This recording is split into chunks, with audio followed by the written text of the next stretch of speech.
Bien, bonjour et bonne session aujourd'hui.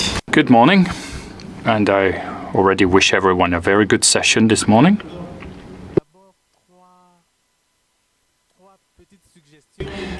I will start with 3 questions/suggestions. First, I wanted Guillain's committee to take the floor.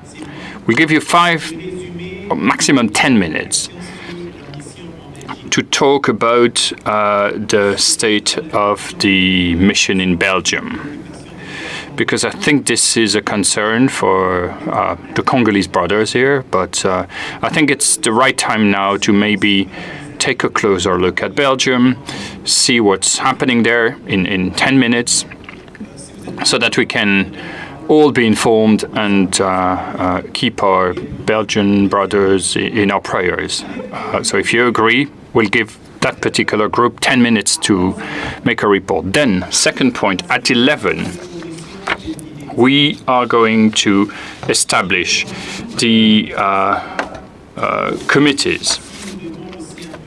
Not the preliminary committees, but the technical committees. My concern there is that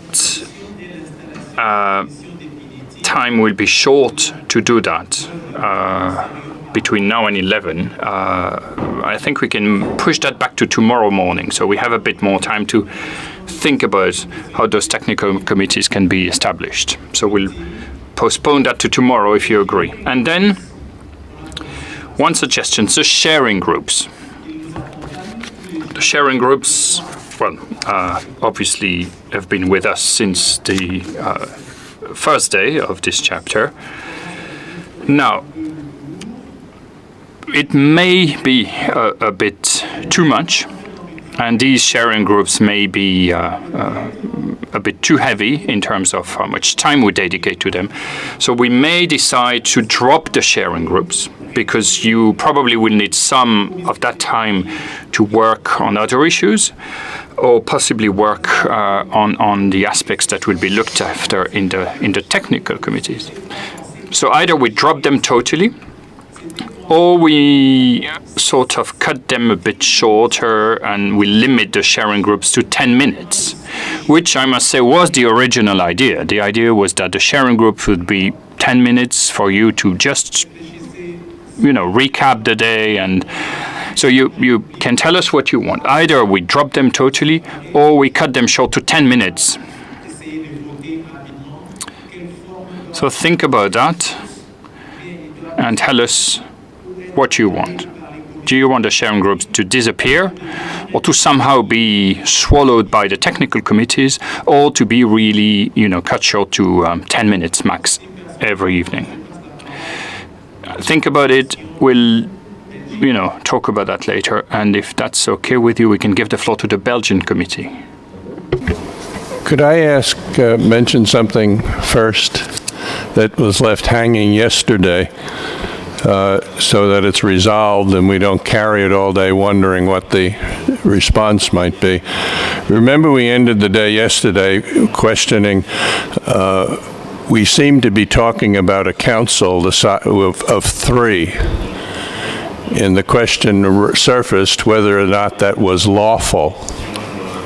And there is information relative to the potential of putting that the number of general and council might have to be 5.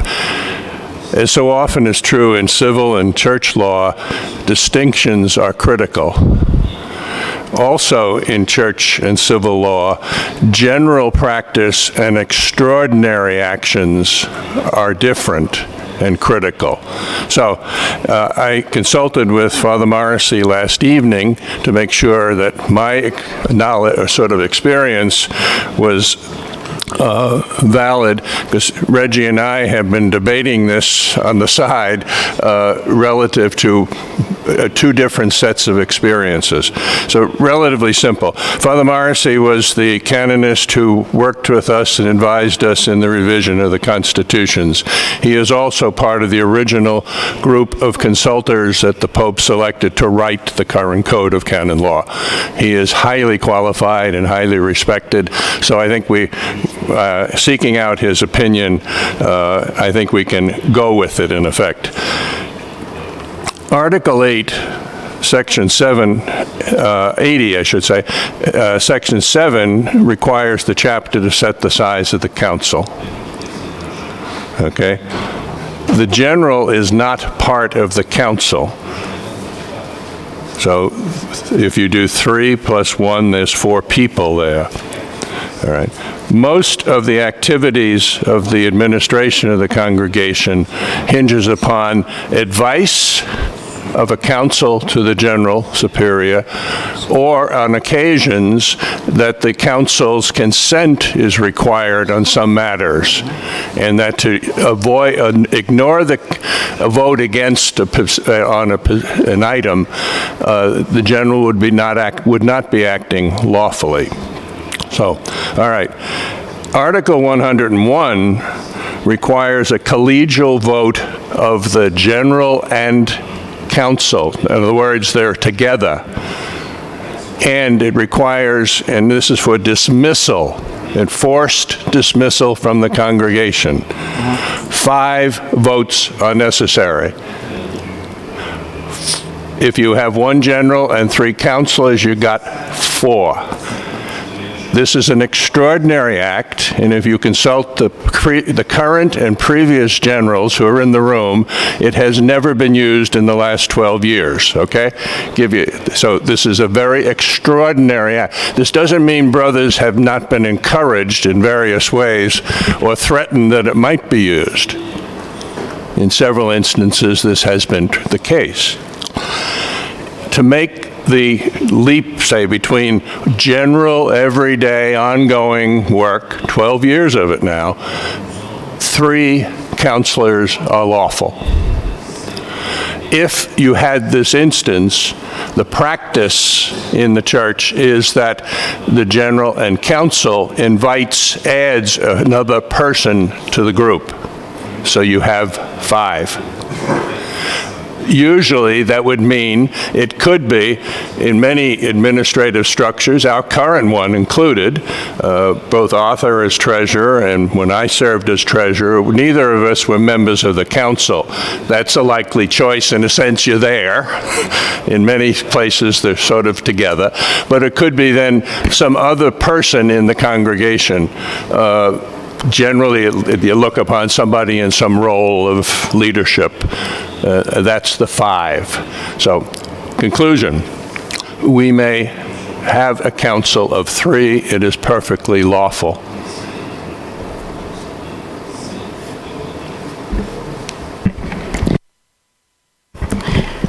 Well, I concur to my learned companion. The issue that I brought out is actually in Canon 699, number 1, and born out of an issue that developed in Kenya of a pontifical congregation that decided to dismiss a member. The issue in here was that when the General Council and the General Superior decided to vote to accept the dismissal of a perpetually professed brother, the number of counselors were 3, and the general was separate always, as understood in canon law. This happened with the Brothers of St. Patrick in a case in the Diocese of Kitale. When the case reached Rome, because the person dismissed asked for a ricorso, as we would say, a recourse that was given to him by law, the case reached the Congregation for Institutes of Consecrated Life. And the letter we received is that it was invalid. And the reason is because of what is stated in here. Now, I know that we have Father Frank Morrissey, a very eminent canonist who is respected here. But we also have canonists that are at the Congregation for Institutes of Consecrated Life, like Father Aitor Jimenez Echeverria. These are the ones that make those legal decisions for the Holy See. And the position that they made is what is stated in Canon 699, number 1. And let me read that. The Supreme Moderator and his council are to proceed in collegial fashion in accurately weighing the proofs, the arguments, and the defense. For validity, the council must comprise of at least 4 members. Pay attention, at least 4 members. If by a secret vote it is decided to dismiss the religious, a decree of dismissal is to be drawn up. After that case, I asked Father Jimenez about that particular decision because, as I told him, there are situations where we have in some pontifical institutes as well as diocesan institutes only 3 counselors. And he said that the opinion of the Holy See is this: if the congregation is small, and when I asked him, what do you mean by small? 50 members left. Then you can reduce the size of the council. And then, as pointed out by Brother Peter here, then you can add someone to do that. But when the congregation is not small, meaning above 100, then the law, in the good praxis that is allowed by the Congregation for Institutes of Consecrated Life, does not apply. So this is the exemption. So I'm just saying this because we did have a precedence that reached the Holy See from the Diocese of Kitale in Kenya of a pontifical institute. Okay, if I could just make perhaps a procedural point. Really appreciate what Peter has brought, and I think that perhaps gives the working committee in this area more flexibility. On the other hand, we also want to take into account what Reg has said. I would note that the actual proposal that came out had 4 counselors. So let's leave this, however, to the working committee. I find Peter's clarification enormously helpful, and let's let the committee wrestle with these questions and then bring a proposal back to the chapter. I wouldn't want us, aside from overall what their plan is, to take up this particular issue here. We could lose the morning, and there's a lot of work to be done in the next few days. So that's what I would suggest moving forward. Oui, merci, on en reste là et donc on verra dans... Thank you for this. And we'll come back to that at a later stage in the chapter. Yeah, thank you for giving me the floor, Father Philippe. If you look at the document, the French document, page 38, the English document, page 36, you will find there an article which we have written, Brother Larry, Brother Placid, and myself, and Brother Serge contributed and helped us with the translation. I think Brother Larry, you can of course comment or jump in at any time. This is the work of a group, not just of us Congolese, okay? So feel free to intervene anytime you want.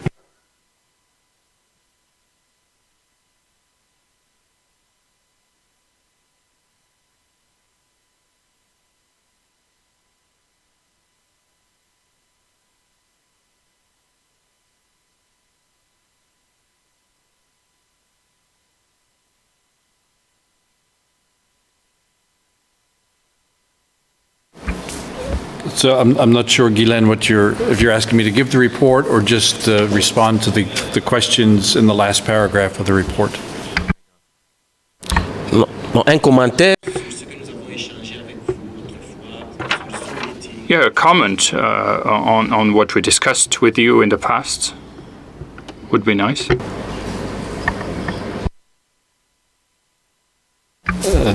So maybe even before commenting, if everyone has read the report, has had a chance to read the report, if there's any questions or comments or discussion on the report, then maybe we can take those up and then respond to those in particular. In terms of some of the specific questions about property in terms of, I think as Peter said the other day when we did the report, the property that we own, that we still have legal ownership of in Belgium, is basically school properties, and on which there are long lease. So a school is using that property. There's a long lease that in most cases goes until 25, 30, or even 99 years.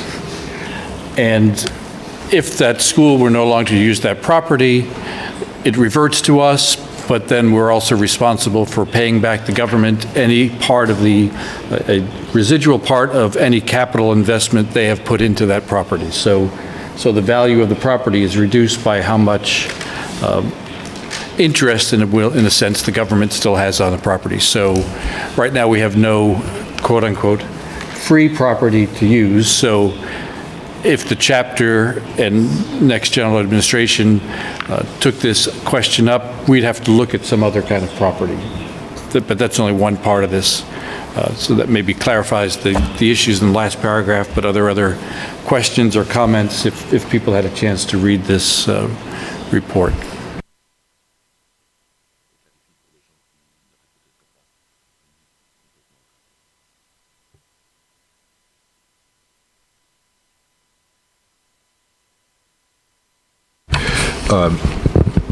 Did you discuss this with the brothers in Belgium? And if so, could you give us their feelings? The brothers in Belgium, I think, are watching now, but we have not discussed this. Perhaps they had a chance to read the report, but we haven't discussed it with the brothers in Belgium.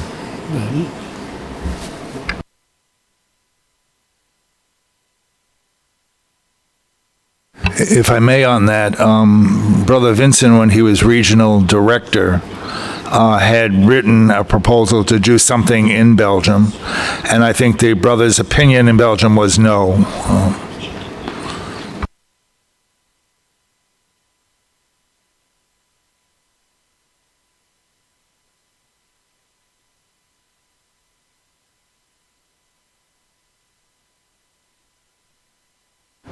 Bien. Are there any questions, or I'll give my own personal opinion, which is I think for historical reasons, for mission reasons, there's some validity to this kind of a proposal, but I think we also need to be realistic. I don't think we have the resources to simply be in the sense of some brothers' definition of being is a community that does not necessarily generate any of its own resources. So I don't think we have the luxury, if you will, of doing that. I'm not saying that's what this proposal is stipulating, but I think that's a reality. Property in Bruges is very expensive. But having said that, I'm sure that if we went into some kind of a discernment process with the diocese, perhaps even with our schools, perhaps there could be a need for the presence of brothers working with young people, working with immigrants, living out our mission there. Perhaps that would attract young people to our way of life. But I think the more important piece for me is how do we live out our charismatic identity, whether that's in Bruges, in Brussels, in Lubumbashi, in Baltimore, in Coatoboquet. How do we do that in a way that's authentic and really gives witness to our way of life, gives witness to the gospel, builds the kingdom, if we can do that in a way that's sustainable in Belgium, that retains some of our heritage, that perhaps serves as a site for study, that we can find funding to support such an effort, then I think it could be viable. But if we expect that we're just going to draw on our resources to do that, we'll soon deplete our resources, and I'm not sure we'll be really truly living out of our charismatic identity. But that's one person's opinion.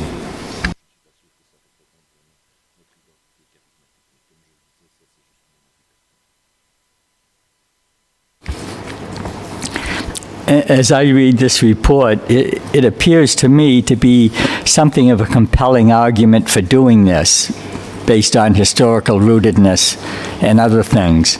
And I'm wondering, am I reading that correctly? Because I'm not hearing clearly in what we're saying that compelling argument, and I would like someone to make it from the group if there is one. So Guylaine or Placide?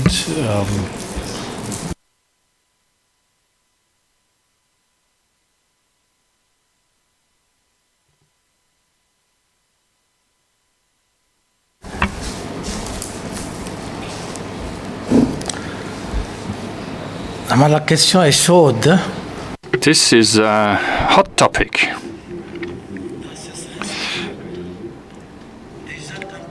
And a difficult question, because when we were talking to Brother Roger, we were talking about what to do in the future and how to continue the work of the Xaverians in Belgium. He always was against this. I mean, this is something, I'm being very honest here. He's always said no and rejected that. Now, is Roger the only person in the congregation that should be allowed, to decide about this? He's very, very good, yes, I admit that, but we are, after all, a congregation.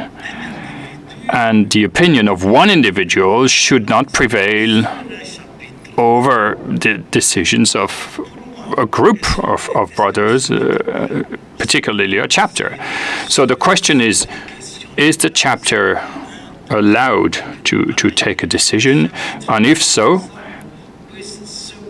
well, my answer is obvious. I think we should all have an opinion about this and not just abide by the opinion of one individual.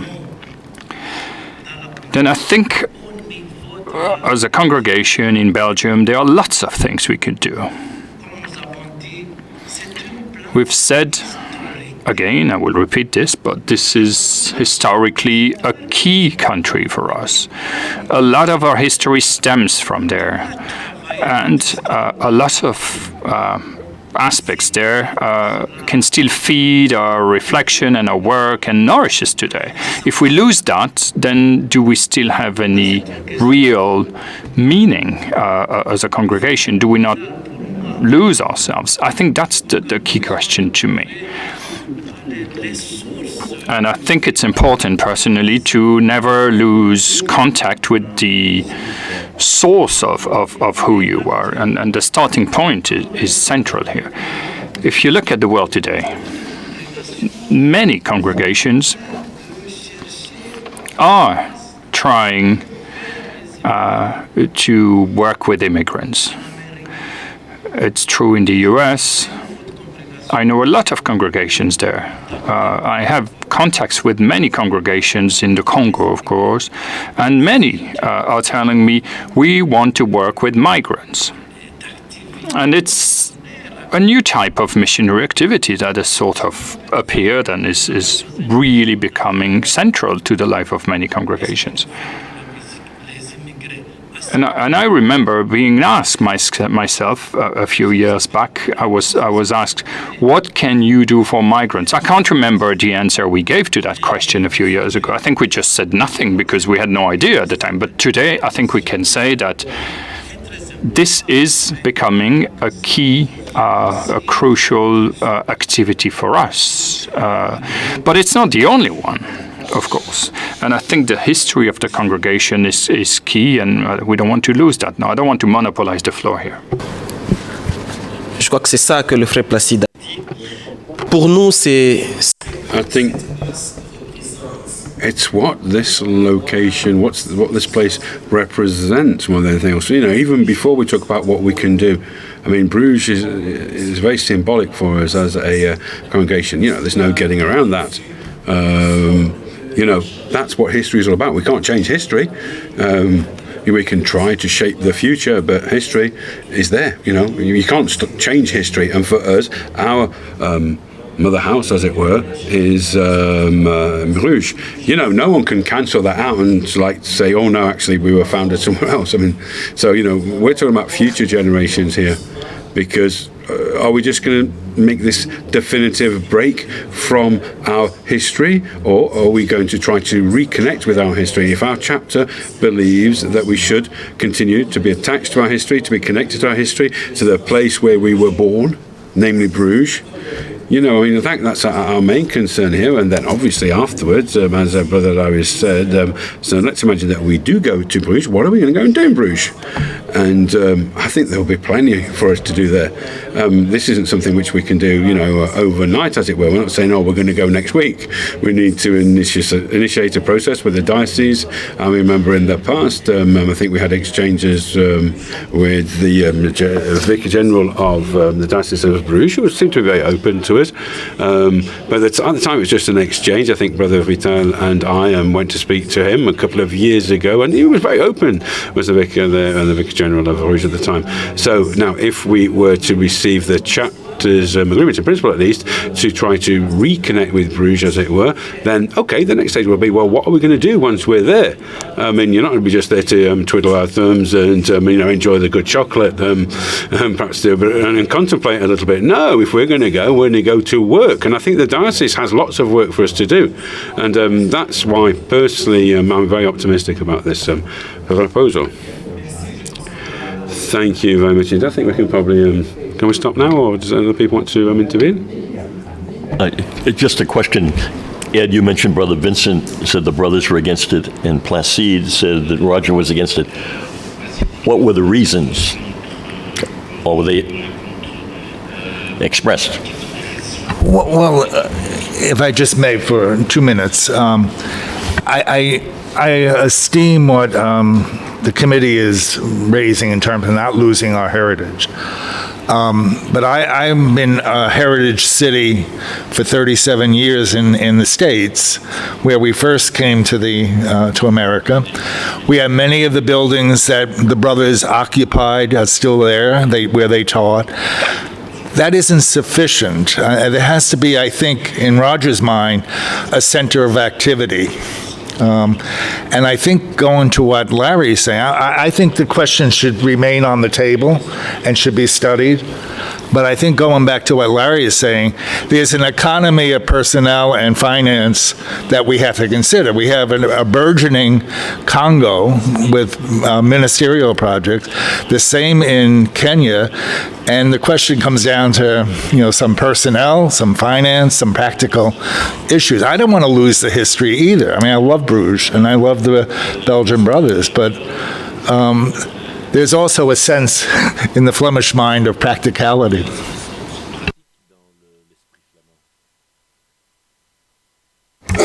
Bien, merci beaucoup. C'était important, je crois. Thank you very much indeed. I think it was very important for us to receive this information. Nevertheless, I thought that you'd actually created a committee that was then going to express an opinion on behalf of the committee. But in fact, the committee itself doesn't have a committee as such. This is the individual views of Placide, Guillain, and Larry, from what I can understand. I know it's not easy to adopt a comment or joint position on this, but nevertheless, you know, we will come back to this as a chapter. But sooner or later, I think, you know, we need someone, you know, perhaps a committee which gives an opinion and submits up an opinion to the chapter. Now, when Brother Placide said, well, can just one single brother make this decision? But, well, can one single chapter decide about everyone else's future? There is that as well, of course. So it's a somewhat delicate question, I believe. But nevertheless, I mean, if one region or one brother were to say yes or no, well, we need to decide whether we give and trust this decision to a commission or to a committee, perhaps. But at the same token, of course, we need to continue to reflect upon this. Thank you. Now, yesterday, there are 5 points from yesterday, 5 points that I've retained from yesterday's discussions, not 10 today. We talked about shared leadership as a fruit of the transformation process. Leadership and the transformation process. Process 1, leadership and transformation process. The transformation process has been very important indeed, but people have lived it and experienced it in different ways according to the region they come from. So there's an absolute need to evaluate it in terms of its results. However, this evaluation should not hide or conceal or become more important than the dimension of time. It's necessary to have the patience required to evaluate the fruits of the process. This obsession with immediate results, which is very human, of course, can perhaps treat a process unfairly because everyone just wants to see the end results. The transformation process has also been the victim of somewhat difficult situations, which once again are related to human nature, I think. In order to successfully carry out this process and to ultimately be able to assess it, then we have to accept and welcome these difficulties with humility and charity, these difficulties within our congregation very often. But regardless of all of this, an assessment evaluation is necessary, not just in terms of results, since it's have a huge impact on the congregation, but also in terms of financial costs and the amount of energy invested in the process, the cost, the money invested, and then the energy deployed to carry out the process. Ultimately people might say, well, is it worth carrying on with this process at the moment, given everything that's costing us in many different ways? Joint responsibility and leadership. We need processes which engage and commit all members of the congregation, or to which all members of the congregation are committed. We need to engage our own responsibility and invest in this common project.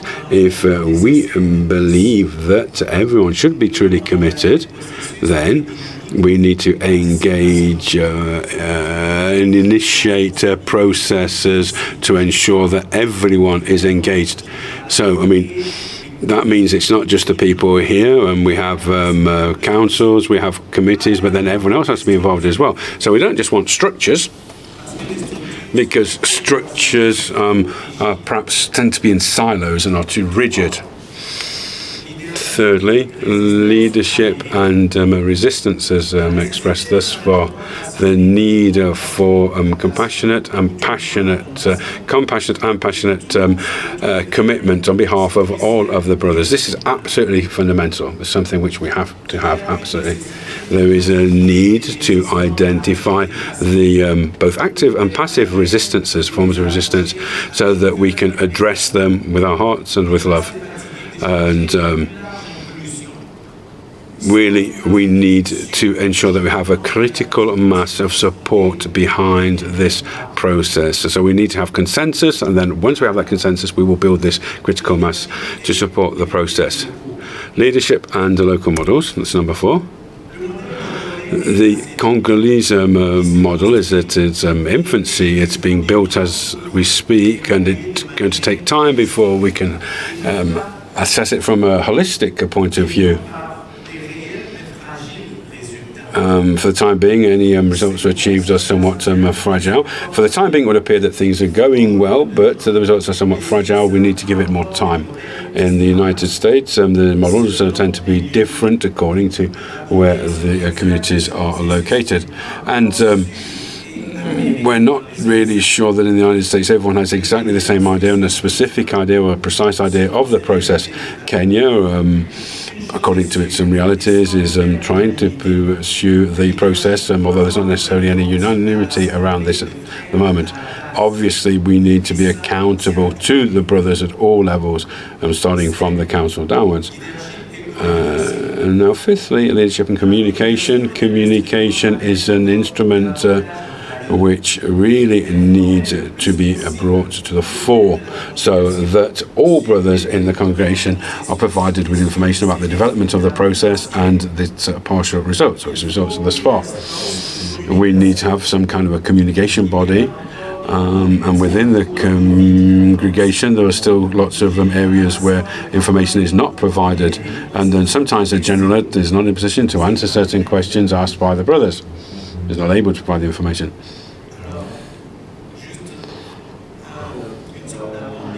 By way of an appendix then, just as my observation, sort of an addendum to what I've just said, the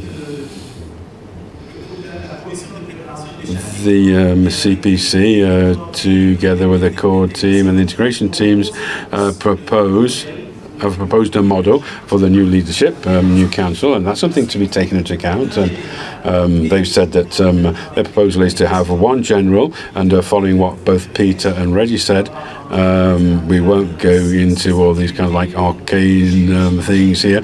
I imagine we'll have one general and 4 councillors. The first councillor would be the vicar, and there'd be no criteria related to origin, whereas the other 3 would have criteria. So of the other 3 then, 1 must be of American or American origin, 2 Congolese origin, and the third one Kenyan origin. And I think that this team would leave, under this proposal, the United States to go and live in a different country, and administration would continue to be in Baltimore. So there'd be a physical separation between the generalate and the administration, but of course they would continue to work very close with one another because administration comes under the governance of the general. And then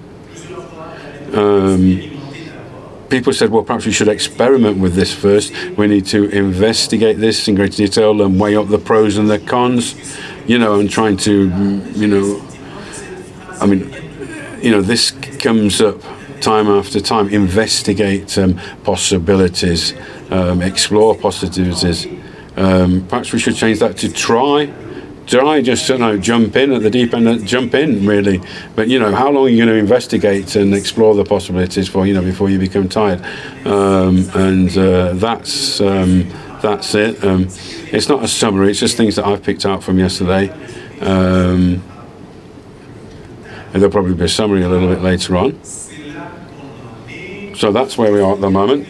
Anyone have a very swift reaction to what I've said without getting into any detailed or in-depth discussions? Anything to be added regarding to what I've just said about yesterday, please? Just about yesterday. I do. If you're suggesting that we've come to some consensus on the number of the council and it is going to be 4, I disagree strongly.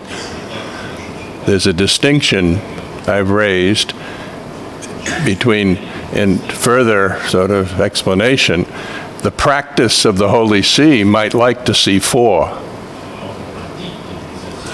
The opinion of more canonists than just Father Morrissey, and general practice in many communities, even some much larger than 50, 3 is lawful if that is what we want. At the end of the day, I'm not fighting for 3 versus 4, but I want it clear that when we make the choice, it doesn't have to be 4. The law supports 3. And if the issue surfaced where the 5 is critical, I hope we're smart enough to have a 5th person in the room and make the decision. That person, for that period, for that issue, becomes a member of the council. So the 5 votes are there. So let's make separate, if 3 councillors is what we want, it is lawful. Some may not like that in terms of general practice, but we should not take as a conclusion that 4 is required. Reg, avant de te passer la parole... Reg, before giving you the floor, we have to say that ultimately, when the time comes, it's going to be up to the chapter to say what they want, okay? Yeah, that's fair enough. Reg, please, and then Patrick. Reg first. Again, part of my concern here is not so, and I don't want people to think that I'm identified just the way our founder was identified as an ultramontanist. But having worked with the Congregation for Institutes of Consecrated Life in the last 4 years, and very much aware of all these canonical cases, I mean, I'm siding more in terms of prudence, and particularly because of the fact that we are a pontifical institute. But the other thing that we need to take into consideration is this: are we really that few to not trust that 4 people can act as counselors and fulfill their duty as counselors?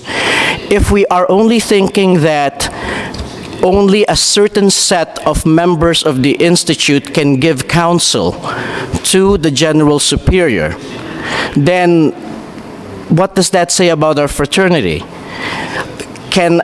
Is it not possible for us to imagine the possibility that African brothers can also give counsel? I mean, we are not that few. OK, merci. Donc, nous retenons. Thank you very much indeed. Prudence. We will keep from what Peter said, that the chapter is free to choose, and then prudence or caution is also a key word that really shared with us as well. So, Patrick, what I wanted to add is that there's canon law, there are various codes and so on and so forth, and each time the canon law can set out a law, but it also will say this is conditional in the sense it says unless the statutes say otherwise. So, you know, we're going to end up, I think, referring to our statutes a lot. And Article 63 says the General Superior is aided in the governance of the congregation by a General Council composed of at least 4 members of the Council. At least 4. That's what our Constitution says. But just to pick up on what our statutes say, but as Peter said, you know, we would have to amend this article of the statutes if we were to only have 3 people. Peter's quite right, of course. Okay, I mean, this all feeds into our discussions, discussions which we will be holding later on in the chapter. Okay, so thank you very much indeed. So what I'm going to do now is just to hand out this piece of paper here, and I'm handing you this out. We'll see what you think of it. This is what I would say is my kind of summary of some of the key things we've teased out over the last couple of days, from the last couple of days' work. So if you have the wrong language, turn it over, and lo and behold, your language will be on the other side. So it's English on one side and French on the other side. So it's just repeating that. So just take one sheet, French is on one side and English on the other side. It's pretty easy to find, you just turn it over.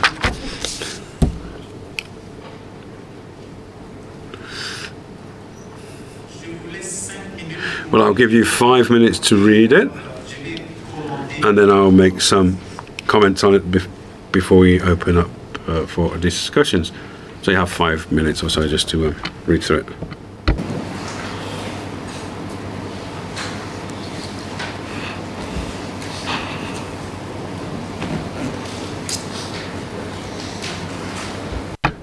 John, can you turn Philippe's microphone off, please? Thank you.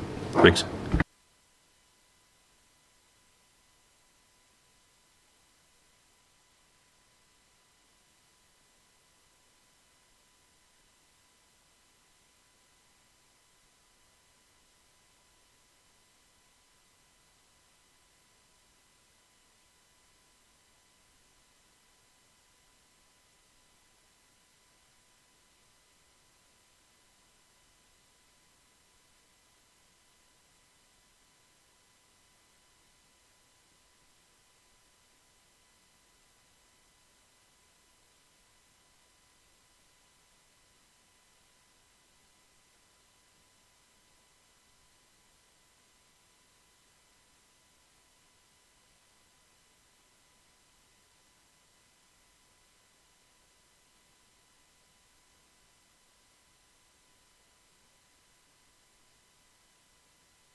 Je vais commenter rapidement. Donc, c'est So, I'll just comment this very quickly. I mean, I can't sort of like steer the chapter in any particular direction, of course, that's not my job, but nevertheless, this is just my kind of interpretation of your discussions thus far. And you're not going to be bound by this in any way whatsoever, of course, or constrained by it. So, what I can see is that, there are lots of challenges, and I've learned this since I've joined you. So we have charismatic identity, community mission resources, and shared leadership. But they aren't the only challenges, of course. But the mandate given to the integration team has led the integration team to identify 3 specific areas. And, they said we can't address all of the challenges, and so we're going to actually try to identify 3 key challenges. So as part of a very courageous transformation process which has engaged the entire congregation, 3 challenges have been identified as part of this process. In the discussions over the last 3 days or so, I think that there is a tendency which is emerging, and that tends to show that the real challenges, those challenges which are the most problematic, I don't like calling things problematic. I mean, I don't think problematic is going to. So the challenges which are attracting our attention most of all are the last of those 3: community, mission, resources on the one hand, and leadership on the other hand. The reason I'm saying that is that perhaps we need to really face up to them head on. I believe that you've spent a lot of time speaking about charism in the past and discussing charism in the past, particularly at the last chapter, charism, spirituality.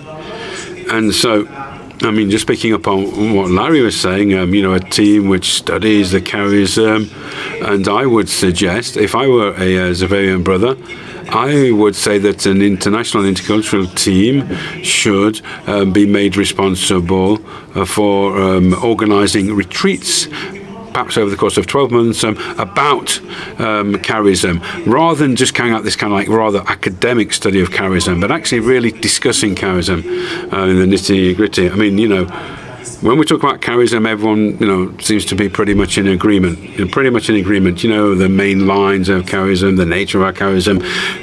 But when it comes to community and leadership, then there are differences, and there are different riders. We have to say, but we need to be careful about this, be careful about that, which means that it's more difficult for us to be one single congregation when we talk about those 2 aspects. Well, I've seen that quite often, people say, in Kenya things aren't the same as the United States. It's not the same in Congo. The financial situation in Kenya isn't the same as it is in the United States, nor is it the same as it is in Congo. And the social fabric and the backgrounds of the Kenyan brothers isn't the same as the Congolese brothers and the American brothers, and vice versa. And then there's the age. The Congolese brothers may be younger, they may be more healthy than other brothers or what have you. So we always keep going back to, we need to take these particular things into account. One word which hasn't been mentioned here but was mentioned in January during the CPC on more than one occasion, incarnation in acts. Activities. I think at the time Larry mentioned this word incarnation. And the word hasn't really been mentioned here, but I felt that metaphors have been used which really describe incarnation. Lots of people said, let's be realistic. That's what I think that's come up time and time again. So, let's not get caught up in our ideals. Let's look at our reality. That's a form of incarnation, I believe. Let's leave our beautiful ideals behind and look at what is actually feasible. What can we actually do? I mean, let's be realistic in terms of our desires. People have said that as well. Of course, everyone can dream, but when you're dreaming, you have to keep your 2 feet firmly planted on terra firma. And, lots of people have been talking about lots of different things. I mean, people at one point were getting, almost stressed about it. Said, look, let's implement this. Let's go forward. Then, this is a call to incarnation as well. Let's take decisions and let's evaluate whether or not these decisions are then implemented. And then I've also heard this call for incarnation. We want to see there's a very charism incarnated today. lots of people are stressed and fearful of never being able to achieve that. And, incarnating the charism today in the lifestyle of our communities and the leadership through a lived experience. But there are a couple of words of warning that have emerged in our discussions, because if we were, at the end of the chapter, to publish declarations of good intentions, then people will be very disappointed. And also a lot of the brothers here present in Rome, and the brothers that you represent as well, of course, would perhaps also lose faith in what we're trying to do. So just declarations of good intentions aren't enough. And, the trust that does exist could be destroyed if we just turn a blind eye to these hopes of real incarnation. So we need clear-cut decisions which lead to changes in which the communities work, the regions work, and the way in which we work at the general level. The very sense of vocation, the sense of vocations of the civilian brothers, particularly for new generations, could really suffer a severe blow if this chapter were failed to take a certain number of specific decisions. There's nothing worse than charism that has become disincarnated, empty words speaking just to give the impression that we want to change something, whereas ultimately we're not really bothered at all, and it's just like, it's one way of passing the time, as it were. So taking courageous decisions, opting for things which are concrete, was also an expression of our respect for the poor as well. As Patrick reminded us yesterday, the financial cost of the transformation process is such that we cannot possibly afford not to follow it through. We can't afford just to relegate it to academic documents. The discussions over the last 3 days seem to be saying to all brothers that this chapter must be practical and concrete, specific, not a chapter which produces documents which really only the authors of documents will have read, not necessarily even because they believe in it, but because they happen to read them themselves, because that's what happens at chapters. Chapters have to produce doctrinal documents. So the second word of warning then, if we continue just to talk about, in this country it's different, or we have our particular conditions, then we're not making the chapter's job any easier, nor are we making the job of the incoming government any easier either. Saying we're not making it any easier, that's not the end of the world. We ought not to be afraid of that, I suppose. But by the same token, always saying, there are specific conditions, specific circumstances, there are differences. We need to be aware of the fact that if we just stick to saying that, then that can exacerbate situations. So this is an invitation to be more modest, perhaps to be more realistic. Small things grow in harmony, absolutely. But harmony can only be found in the divine Trinity, in music, in colours.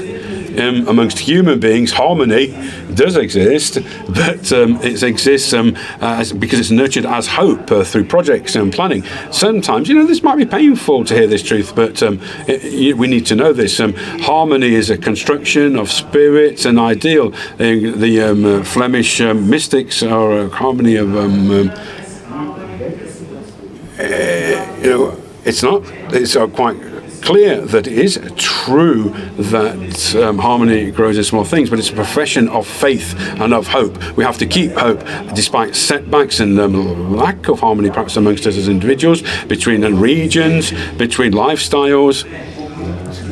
But that's not really very specific. I need to be really more concrete even myself here. So how can we interpret all of this for this chapter and for the incoming council and incoming structure of governance? It seems to me that you're all saying to yourselves, we have high expectations, but our fragility means that we're not able to achieve all of those expectations. The incoming council is going to have to really gauge this, the delicate nature of these challenges, and avoid taking drastic changes. It'll almost be an experimental council, which will have to try out a new way of perhaps living together, a new way of being leaders.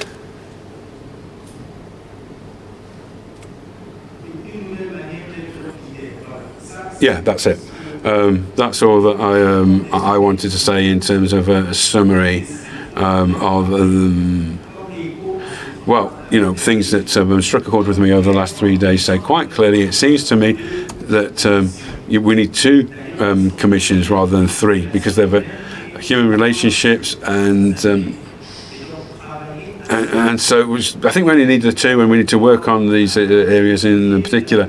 And we need to look at charism. Well, if we say looking at charism, well, we could have an intercultural team, which could, you've got lots of beautiful texts about charism, but perhaps this intercultural team could then run retreats, whether it be in the United States, whether it be in Congo, whether it be in Kenya. Whereas I think here we need to focus on reality, on community, on the reality of power and power sharing and the way in which power is devolved. We have to take into account Belgium. We have to take into account intercultural communities, intentional communities, the Generalate, wherever that might be, perhaps, and then identify a country in which this will take place. So I think that's about it for me. We can probably stop now. Can we be back at 11, please, to have a very free, open discussion, a discussion underpinned, obviously, by love. Thank you. Just a question, maybe on your the framework that you've proposed, which I'm not against, but I just want to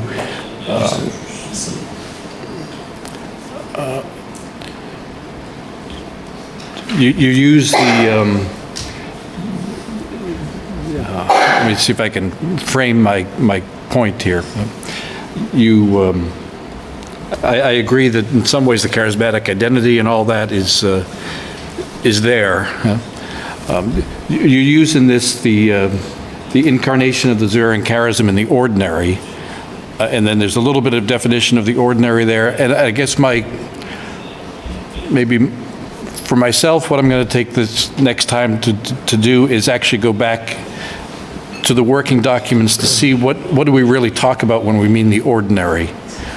Because that's the way of life, that's the spirituality, that really is the charism, and I think for us to immerse ourselves in that as we then begin to think about those two areas, for me is helpful, because it really grounds it in what we really mean by ordinary. So that's helpful for me, maybe not for anyone else.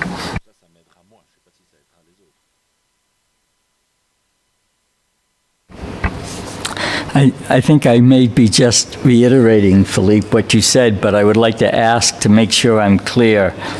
You're actually proposing here that instead of 3 working groups, that we have 2. One is what you describe under relationship, and the other is what you describe under leadership, and that those topics there would be at least the beginning of that conversation or the core questions. If I'm reading that correctly, it does make sense to me. And I say this without any disagreement with Larry, because I think we're talking about what he's saying in the charism as what's behind all of this, that it's in that light that we deal with those topics. But at this point, I think what's happened here, I appreciate what you've done by suggesting perhaps we move to 2 working committees.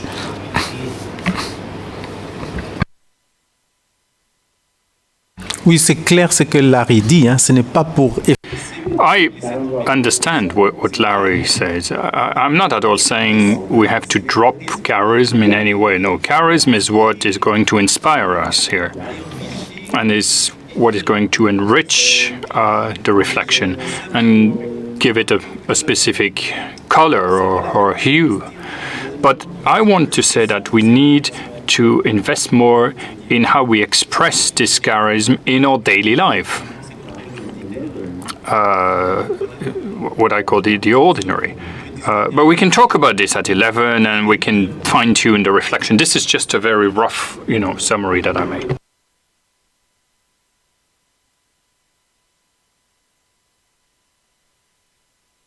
So we have personal time and then coffee break at 10:30, and we're back at 11.